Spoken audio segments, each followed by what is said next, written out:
Hello बच्चों, let's read out a question first. So basically इस question में हमें दो स्टेटमेंट दे रखी है, हमें बताना है whether the statement are true और फॉल्स।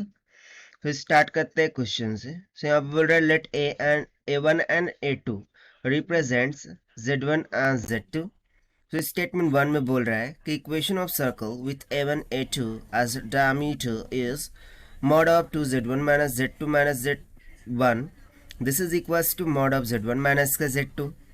ठीक है, यानी कि बोल रहा है कि इक्वेशन ऑफ सर्कल यदि a1 a2 ये डायमीटर हो जाए सर्कल के लिए, सो वो हो जाएंगी मॉड ऑफ 2z माइनस का z1 माइनस का z2 equals to mod of z1 minus का z2 के इक्वल।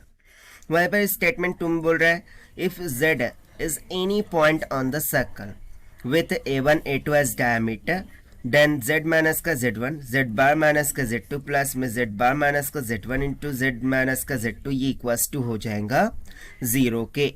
तो देखते हैं हम इसको सोल्यूशन से, but before of it let's talk about the key concept which we are going to use here for this question. So concept यहाँ पर हम सिंपल सा है, जो यदि मैं मान लूँ कि z z1 z2 ये क्या है कॉम्प्लेक्स नंबर हो, यानी कि लेट सपोज के according to the concept of complex numbers z be a complex number which is nothing but equals to a plus में आयोटा ऑफ b, जिसको हम e raise to i of theta भी लिख सकते हैं, that will be equals to cos of theta plus iota of sine of theta के equal. So यहाँ से यदि मैं equation of circle in terms of a complex number लिखूँ, सो जो इक्वेशन ऑफ सर्कल होगा, right, equation of circle that can be written as, उसको हम लिख सकते हैं z माइनस का z1 इंटू जेड बार माइनस का z1 का बार प्लस में z माइनस का z2 then z bar minus का z2 का बार, ये इक्वल्स टू होगा z1 माइनस का z2 इंटू z1 का बार माइनस का z2 का बार की इक्वल। ठीक है, ये general equation of the circle होती है। अब आप बोलेंगे z1 z2 क्या है? So z1 and z2 are nothing but the diameter points, यानी कि लेट सपोज कि इस तरीके से यदि सर्कल होगा, राइट, और मैं मान लूँ कि ये उसका डायमीटर है, सो यहाँ पर ये जो z1 एंड z2 है are the two complex number जो कि इसके डायमीटर पर प्रेजेंट है। ठीक है, ना हो इट इज़ क्लियर। सो चलिए इसी कंसेप्ट का यूज़ करते हुए हम फिर देखते हैं यहाँ से। सो यदि मैं इक्वेशन ऑफ सर्कल लूँ और उसको थोड़ा सा सिंप्लीफाई करूँ, सिंप्लीफाई मीन्स टू से कि मैं ब्रैकेट टू ब्रैकेट क्या करूँ, मल्टीप्लाई करूँ। सो आपको एक प्रॉपर्टी पता होगी कि दो कॉम्प्लेक्स नंबर होते हैं जेड जेड का बार, ये इक्वल्स टू हो जाता है मॉड ऑफ जेड का स्क्वायर, राइट।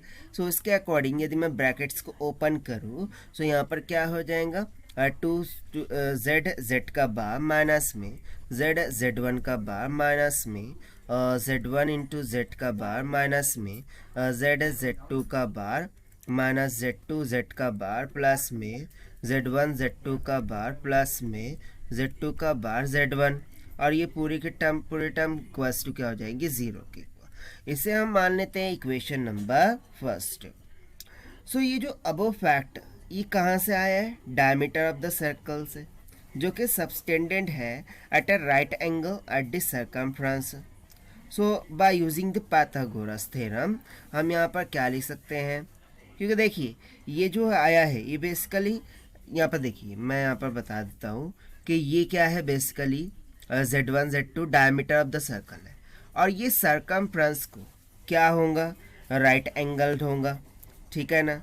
सो यहाँ पर बाय पाइथागोरस थ्योरम हम क्या बोल सकते हैं, ठीक है, यहाँ पर हम बोलेंगे by using the Pythagoras theorem we can say that, Pythagoras theorem का यूज करते हुए in the given expression if you multiply both side by their conjugate, ठीक है, if we multiply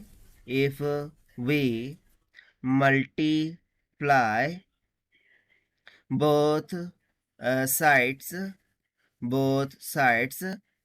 with their conjugates, यदि हम उसकी कॉन्जुगेट से क्या करें, मल्टीप्लाई करते हैं, सो हमें क्या मिल जाएगा, 2 टाइम्स ऑफ z माइनस का z1 माइनस का z2 multiply by 2 z bar minus का z1 बार माइनस का z2 बार ये इक्वल्स टू हो जाएगा z1 माइनस का z2 टाइम्स ऑफ z1 का बार माइनस का z2 का बार की इक्वल।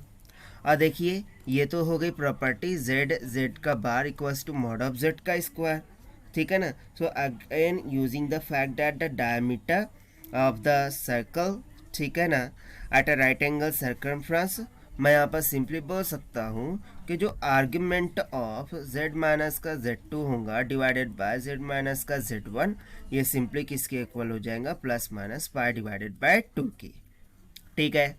सो यहाँ से इतना पॉइंट तो क्लियर हो गया। अब नेक्स्ट हम क्या करेंगे, इसी आर्ग्यूमेंट का यूज़ करते हुए z माइनस का z1 divided by z minus का z1 प्लस में यहाँ पर हो जाएगा z बार माइनस का z2 bar divided by z bar minus का z1 का बार, और ये इक्वल्स टू हो जाएगा 0 के। सो इसको हम सिंप्लीफाई करें, सो z माइनस का z1 z बार माइनस का z2 का बार प्लस में z बार माइनस का z1 का bar multiply by z minus का z2 हो जाएगा, and this whole term will be equals to क्या हो जाएगा, 0।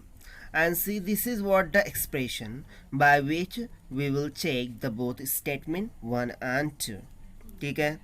सो देखिए यहाँ पर z माइनस का z1 z बार माइनस का z2, यह हमें किस टर्म में देखने को मिल रहा है, आप देख सकते हैं यह हमें कहाँ पर देखने को मिल रहा है, स्टेटमेंट नंबर 2 में, एंड दैट इज़ वाई यहाँ से स्टेटमेंट 2 क्या हो जाएंगी, एब्सोल्युटली ट्रू हो जाएंगी। और उसी के साथ साथ यहाँ पर ये भी प्रूव हो जाता है कि जो a1 a2 है, यदि वो डायमीटर ऑफ द सर्कल हो तो उस सर्कल के लिए जो इक्वेशन है वो यही हो जाएंगी ना, 2z माइनस का z1 माइनस का z2 equals to z1 minus का z2, राइट। सो ये स्टेटमेंट भी ट्रू हो जाएंगी, और ये स्टेटमेंट 2 स्टेटमेंट 1 को करेक्टली क्या कर रही है, एक्सप्लेन कर रही है, एंड दैट इज वाई यहाँ से जो ऑप्शन ए है this will become correct, that is statement 1 is true, statement 2 is true, statement 2 is the correct explanation for statement 1। और ये हमने फाइंड आउट किया है bye using the concept of complex number and equation of the circle in complex number के concept से। So this is the required solution. I hope you understood well. Best of luck. Thank you.